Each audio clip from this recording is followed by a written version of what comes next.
बिस्मिल्लाहिर्रहमानिर्रहीम। Welcome to balance byte. अच्छा जी, फाइनेंशियल अकाउंटिंग में आज हम चैप्टर 4A5 क्वेश्चन नंबर 5 इसका सॉल्व करेंगे। Village theatre close its account each month at July 31st। The trial balance and other information are given below were available for adjusting and closing the account. पहली बात यह है कि एक theatre है और वो अपनी मंथली बेसिस पे अपनी स्टेटमेंट को क्लोज करता है। तो यहाँ पे लिखेंगे village theatre trial balance July, cash, prepaid film rental, land, building, accumulated appreciation, projection equipment, accumulated appreciation, note payable, account payable, unearned revenue, capital और ड्राइंग। उसके बाद एडमिशन रेवेन्यू है, सैलरीज एक्सपेंस है, लाइट एंड पावर एक्सपेंसेस है और ये आपको trial balance बना के दिया हुआ है। अदर डाटा में ए से लेके आपको जी तक एडजस्टिंग एंट्रीज बताई हुई हैं, आपने इनकी एडजस्टिंग एंट्रीज करनी है। और फिर वो कहता है prepare a 10 column worksheet, utilize the trial balance and adjusting data provided, include at the bottom of the worksheet a brief explanation की each of the adjusting entry. तो आप क्या करेंगे, हम इस क्वेश्चन के अंदर इनकम स्टेटमेंट और बैलेंस शीट सेपरेट भी बनाएंगे और स्टेटमेंट ऑफ ऑनर्स इक्विटी जिस तरह का पेपर में सवाल आता है।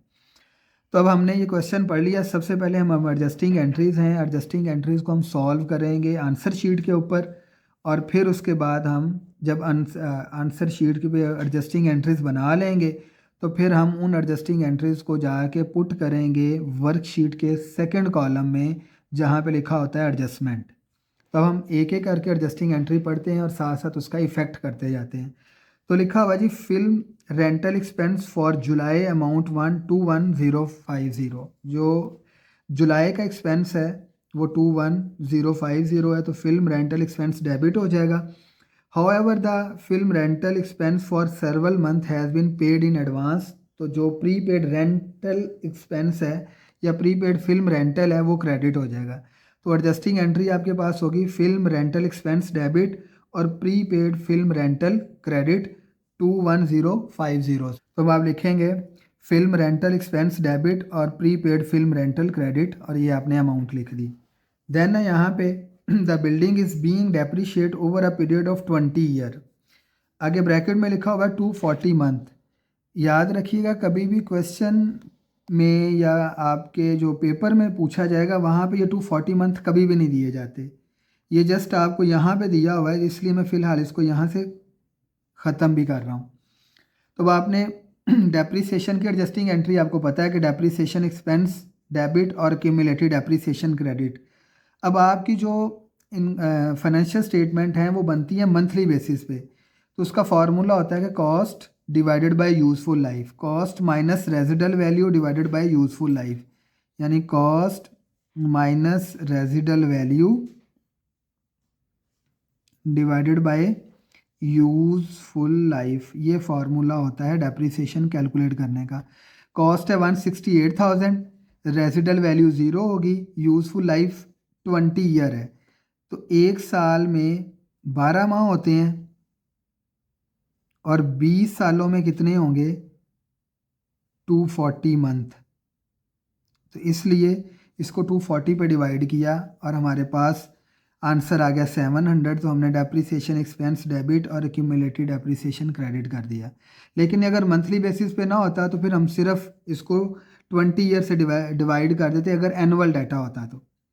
नेक्स्ट है जी the projection equipment is being depreciated over 5 year. Same इसके लिए भी same formula, depreciation expense debit equipment का, प्रोजेक्शन इक्विपमेंट का और accumulated depreciation credit.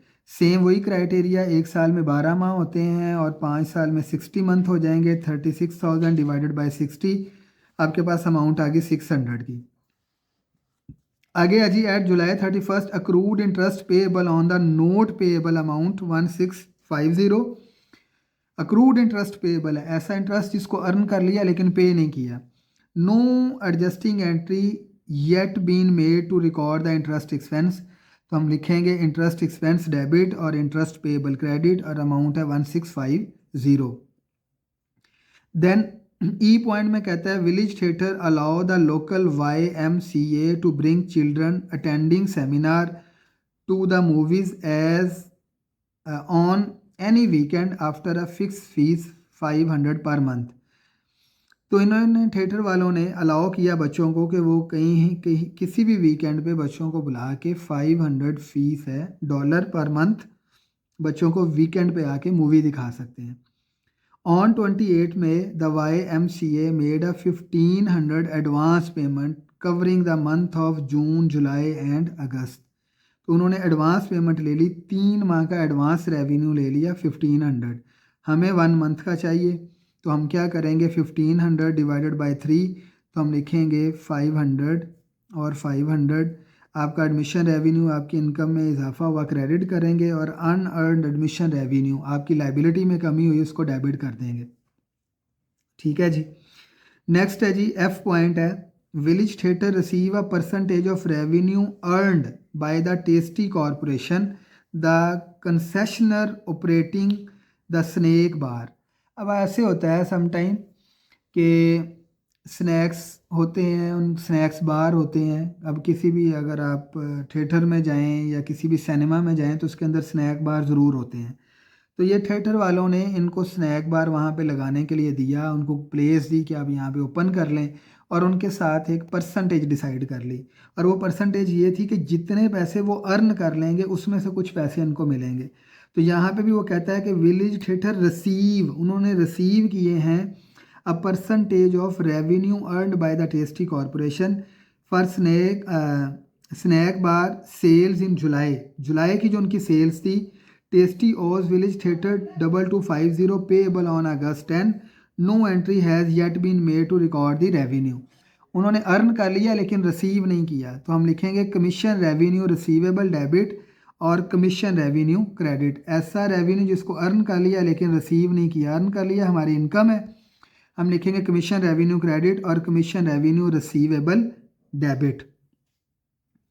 Last one है जी salaries earn by the employ but not recorded और पेड। आपने सैलरीज पे नहीं की, सैलरीज एक्सपेंस डेबिट और सैलरीज पेएबल क्रेडिट 1500 से।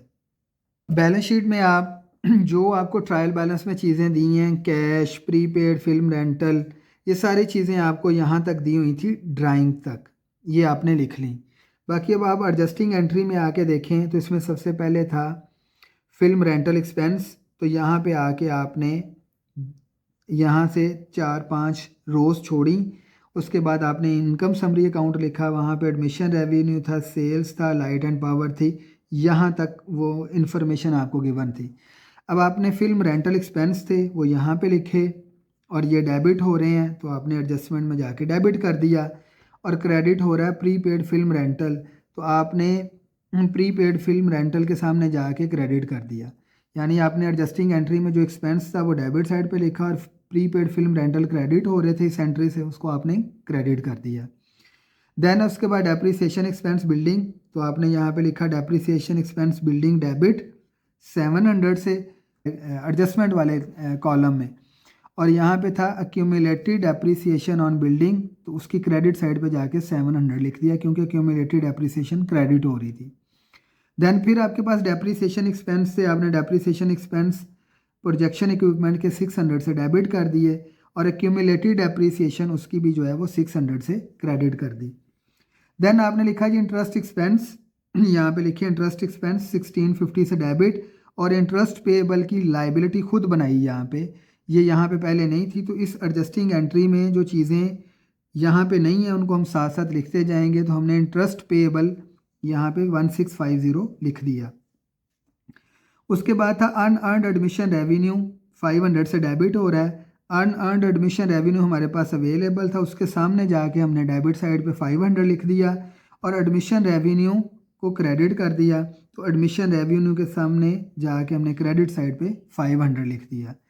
देन था जी हमारे पास कमीशन रेवेन्यू रिसीवेबल डेबिट और कमीशन रेवेन्यू क्रेडिट, ये दोनों चीज़ें ही हमारे पास ट्रायल बैलेंस में नहीं थी।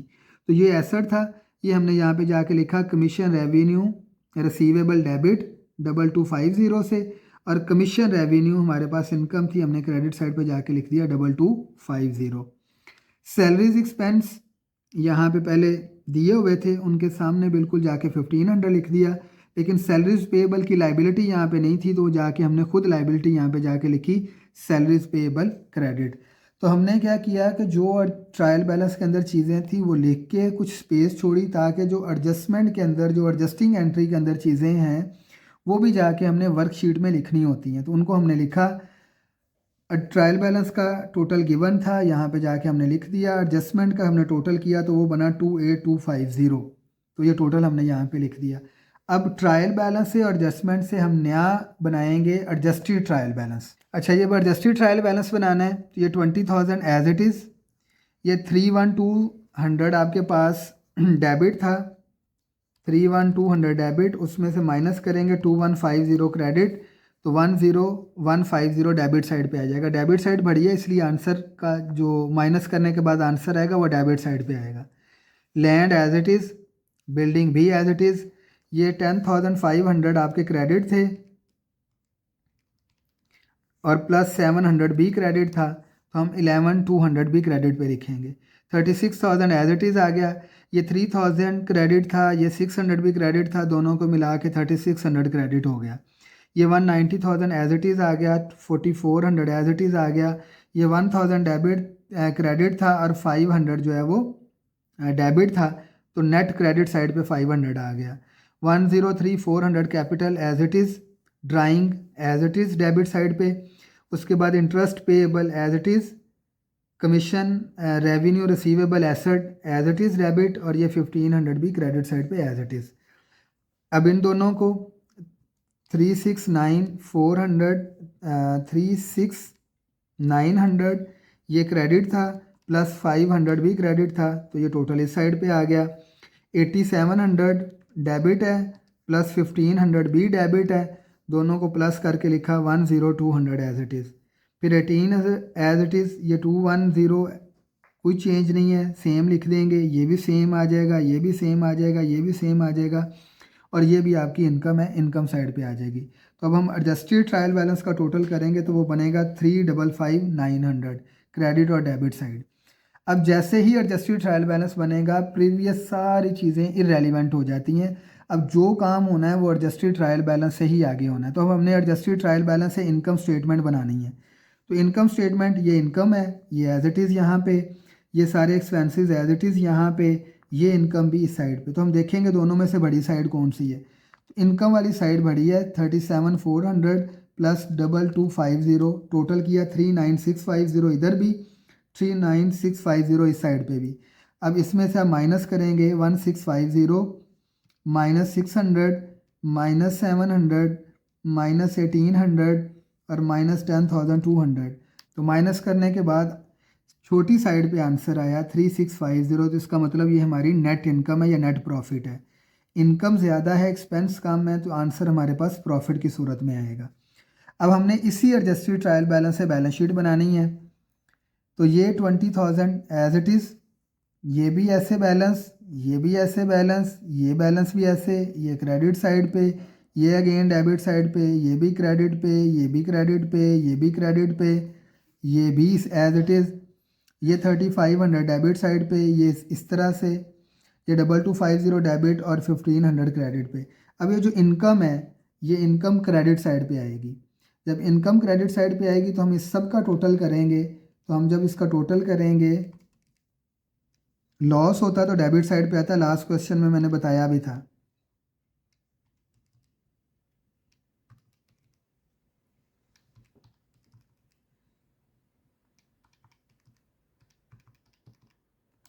तो ये आ गया जी 319,900।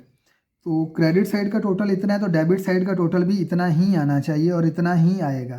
तो आप लिखेंगे 20,000 plus 10,150 plus 80,000 plus 168,000 plus 36,000 plus 3,500 plus 2250, तो 319,900 आ गया।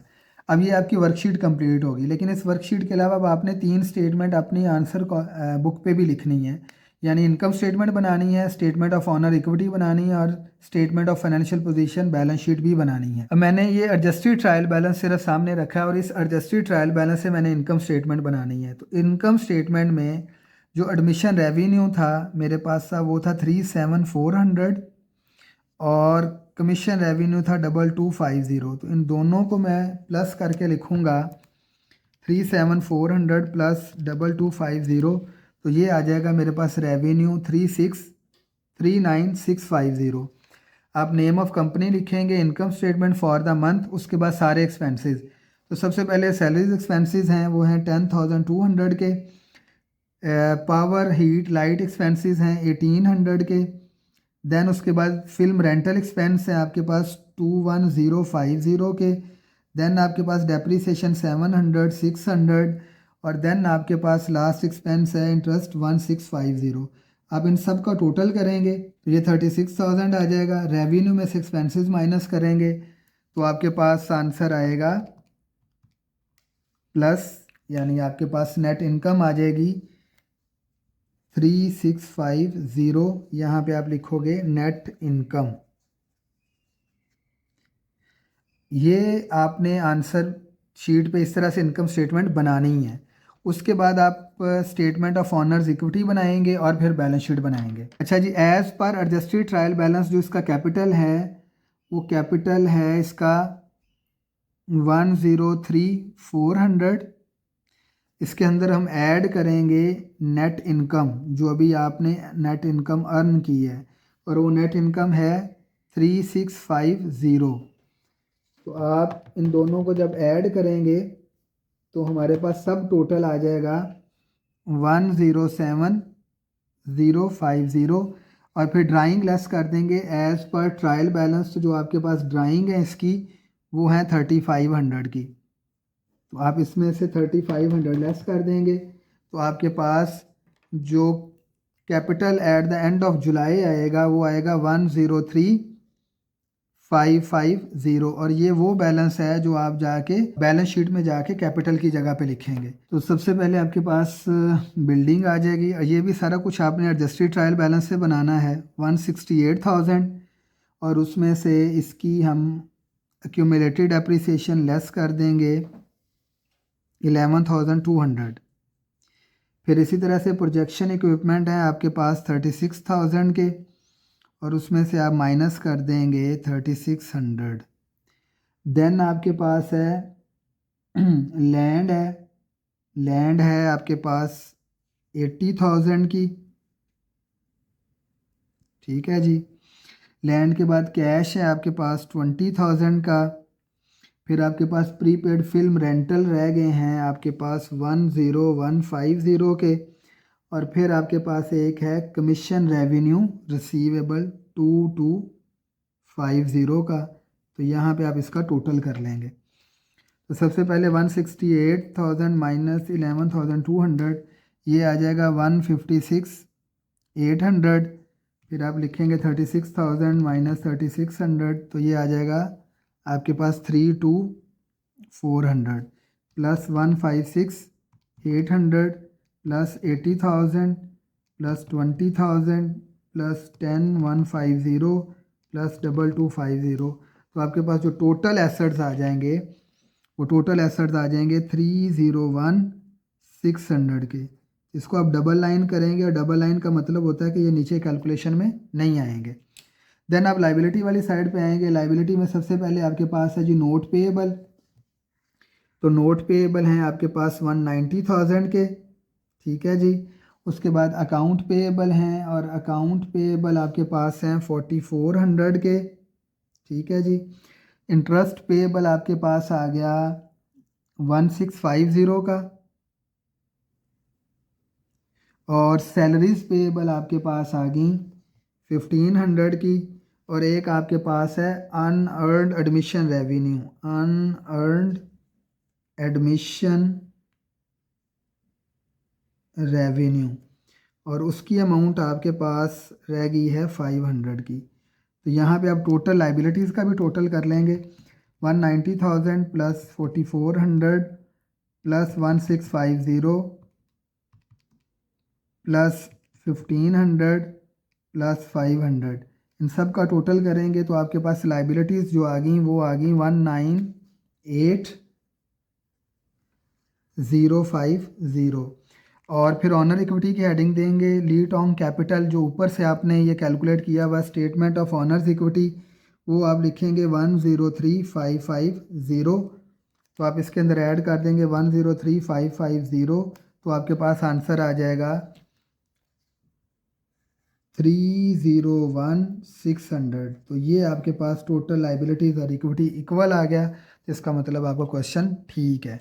अब इसमें एक रहेगी चीज़ कि अगर क्लोजिंग एंट्रीज भी पेपर में मांगी हों तो वो हम नेक्स्ट क्वेश्चन में उसकी प्रैक्टिस कर लेंगे। 4B5 same as it is है, उसकी आपने प्रैक्टिस करनी है। कोई क्वेरी हो तो कमेंट सेक्शन में जाके मैसेज करें। Thank you so much. अल्लाह हाफिज़।